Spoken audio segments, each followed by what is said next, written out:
Hello, Internet. I'm back again with my yearly Moebius Syndrome Awareness Day, 2018.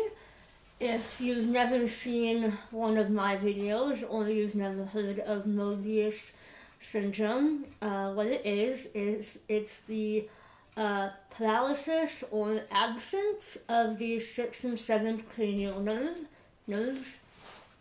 So what that means for me, I do not have lateral eye movement, so I cannot move my eyes side to side. Um, I don't have any facial expressions, so I can't frown, pucker my lips. In 1995 and 1994, I had two muscle transplant surgeries where they took two muscles from my thighs, one from each thigh, and transplanted them into both sides of my face and connected those muscles to the chewing or bite muscles, which allowed me to smile. But before that, I could not smile. I still can't pucker my lips, frown, grimace, raise my eyebrows at all. So, facial expression is basically non-existent, other than just a smile. Also, in my case, what was affected is I have small hands. On my left hand, I'm missing my index finger or pointer finger. And then when I was born, my hands were webbed together. I believe that is called syndactyly. And that is how Moebius affects me. Obviously, my speech is not as clear, and that is because of a small tongue and the lack of lip closure and movement. So if you saw my video last year, I believe I talked about my life working in customer service and how customers and people treated me, how they perceived me, perceived me as perceived me as someone that was maybe, for lack of a better word, slow. That was something I encountered a lot up until I made that video, and continued to encounter after at my job and just out in public in general. Having certain people, probably ignorant, talk to me like I'm slow, mentally handicapped, I guess, for lack of a better word. And this year, I believe, 2018 and 2017, no, backtrack. So when I made my video in 2017, I had been married for 6 months. Yeah, 6 months. I had a new dog. This year, I have a new baby. She's 2 months old. She turned 2 months last Monday, the 15th. She's super cute, and we love her.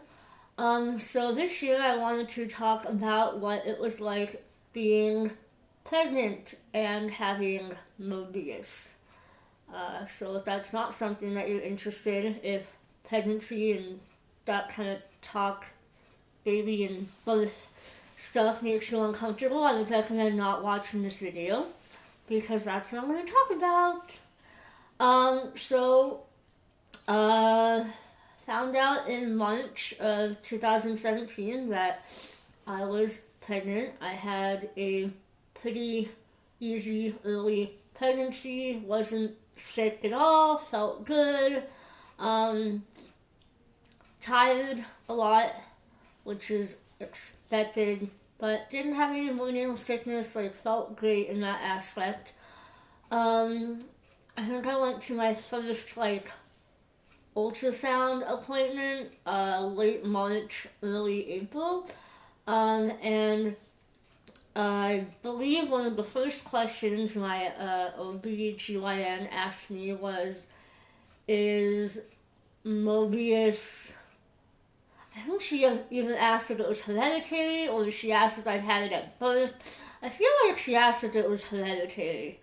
And I told her, oh no, as far as I know, at least, classic Moebius, or true Moebius, which is when my eyes, our eyes, don't move side to side. As far as I know, what I've heard is that kind is not hereditary, so it doesn't run in families, it's not passed down. So that's what I told her, and she just kind of said, oh, okay, and we carried on the appointment. So that was, my first month, first trimester. I opted to do the genetic testing, the in utero genetic testing, not the amniocentesis where they stick the needle in. I'm not even sure that that's elective anymore. I think they only do that if they suspect something might be wrong. I could be wrong about that though. So I just did the genetic testing where they do the 2 blood draws and a 20-week and a 30-week in-depth ultrasound where they measure bones and look at brain development and heart development and stuff. I think that's what it was. I still don't know what they were looking for. Anyway, so I went through my first 19 weeks of pregnancy and everything was good. I felt good, had no suspicion or inkling that anything was going to be wrong with the baby. At the 20-week appointment, they did the in-depth ultrasound. They had, I had it with a perinatologist. I think that's what she was. She was super nice. Did a really good job as far as, making me feel comfortable and stuff. She was curious about Moebius as well, and so I told her what it was and told her that I didn't think it's not hereditary. I told her I had no belief that the baby, my daughter, was going to have it, and she was like, oh, okay, so we went through the 20-week ultrasound, we found out for sure that she was a girl, and they did the measurements, and I think at maybe my 25-week appointment they went over the measurements. My normal OB/GYN did, and she said they all looked good. They said she was small, but that was okay, and I will get back to that in a couple minutes. So after that, I think I had my normal, I don't know, once a month appointment, I think. I don't know. It seems like it was so long ago. So I go fast forward, this next, measuring perinatologist appointment was at 32 weeks. I believe it was late September, so maybe 32 weeks. I went in for the ultrasound measurement, and my husband, Brad, came too, because it was always cool to see her. So the ultrasound technician did the ultrasound, and the perinatologist was in the room. So she did the ultrasound, and as far as she acted, everything looked good. And then I believe it was I don't know, it might have been the perinatologist that went and got Brad, my husband, and then as they're walking in, she's talking about how the baby was having I think they called it A cells. Her heart would accelerate really fast. And this was really concerning. But I don't know. They made it sound like it was concerning, but I, in retrospect, don't know if it was actually as concerning as they made it sound, or if it was concerning because of me having Moebius. So, long story short, for the next 6 weeks, I was going to basically NSTs, which is stress tests, where they would hook a heart monitor up to my stomach and monitor the baby's heart rate. I was going every day for 3 weeks, and then went twice a week for the next 3 weeks, and on the first day of my 38th week of pregnancy, they decided to induce me for excess fluid, and again, I don't know, but we're gonna get to the good part. So I go to the hospital, labor and delivery, and the first or second, no, it was the first nurse. The first nurse I had, the nurse was really nice, and she had said that she had seen Moebius before, in terms of a mom delivering up in Fresno a couple of years ago. And I was like, oh, okay, cool, so she knows what it is. So I thought. So labor and delivery and being induced was really long. She had said some things throughout my statement that made me think that she either hadn't seen Moebius or didn't, I don't know, maybe did her own research or something after that and found some stuff that I don't think was accurate. One of the things she had said was that when I delivered, I had like really a narrow pelvis or something, and that the baby might not fit, and they might have to like push on my stomach to get the hips, or not the hips, push on my stomach to get the shoulders out, which I'd never heard of anyone with Moebius having narrow hips before.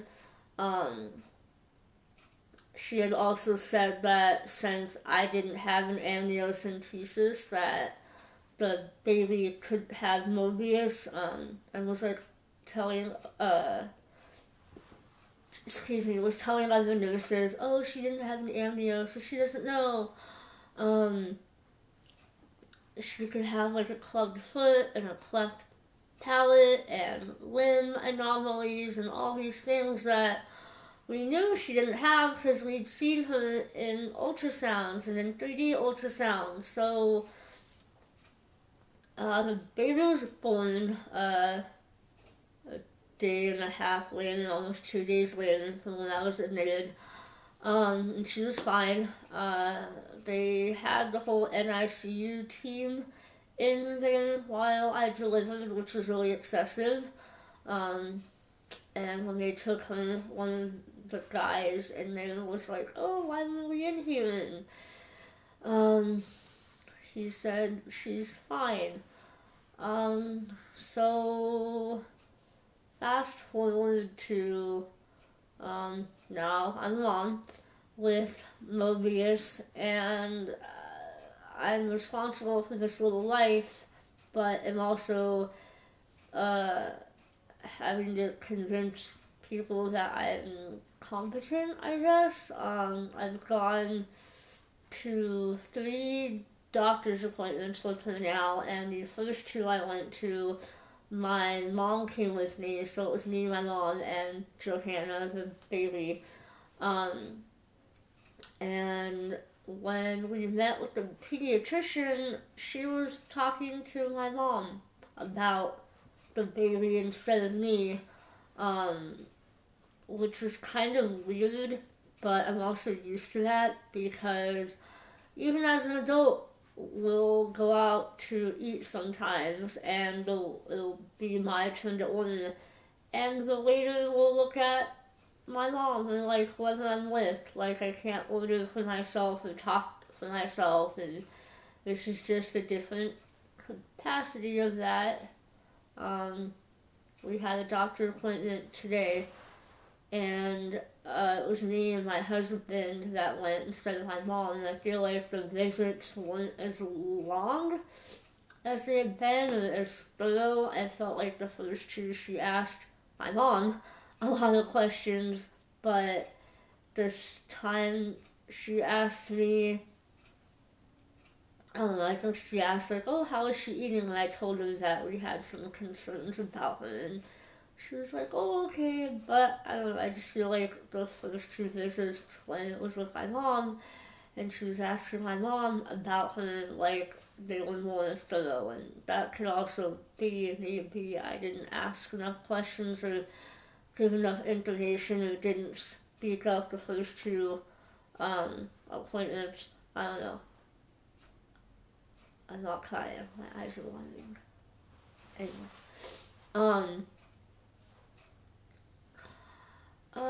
So yeah, I wonder how like I'm gonna be responsible for this life for at best the next 18 years, probably longer.